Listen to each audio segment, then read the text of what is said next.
आमच्या काय हातात करू शकता ना 60%. हा? काय करायचं 100%. तुम्हाला येता मानायचं नाही शेत करायच्या हा? नाही तर काय हो?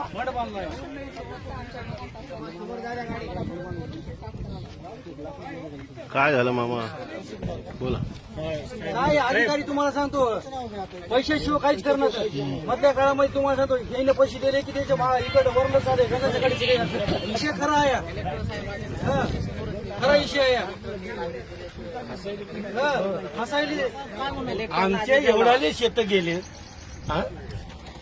आज येऊन आम्हाला कोणी म्हणते की फक्त तुमचा 8,500 भेटणार एकरी हे हेक्टरी आणि नुकसान एका एकरात कमीत कमी 50,000 रुपये खर्च झालाय त्या शेतकऱ्याचा.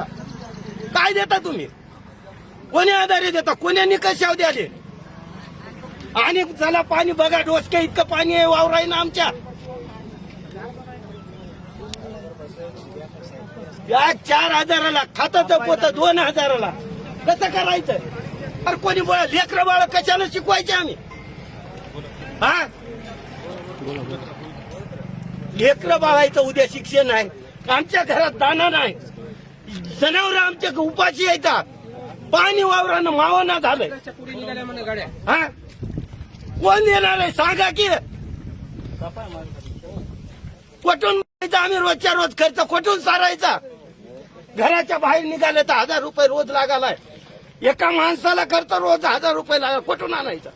चोऱ्या करायच्या कोणाच्या करावं? इमानदार फक्त आम्हीच आहे. तर कुठून भरायचं तुमचं कर्ज?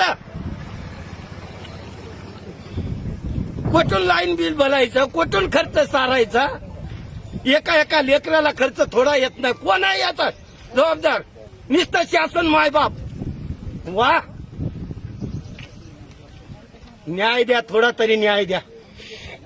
नुसते आमचे फोटो घेऊन आणा आम्हाला हे करू नका.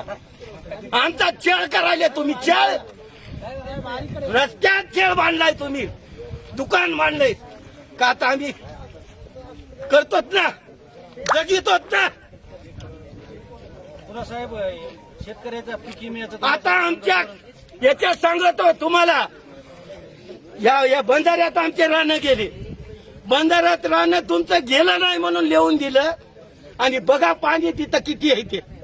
माणसाला उतर लागत नाही. आणि हे म्हणतात की तुमचं काहीच गेलं नाही.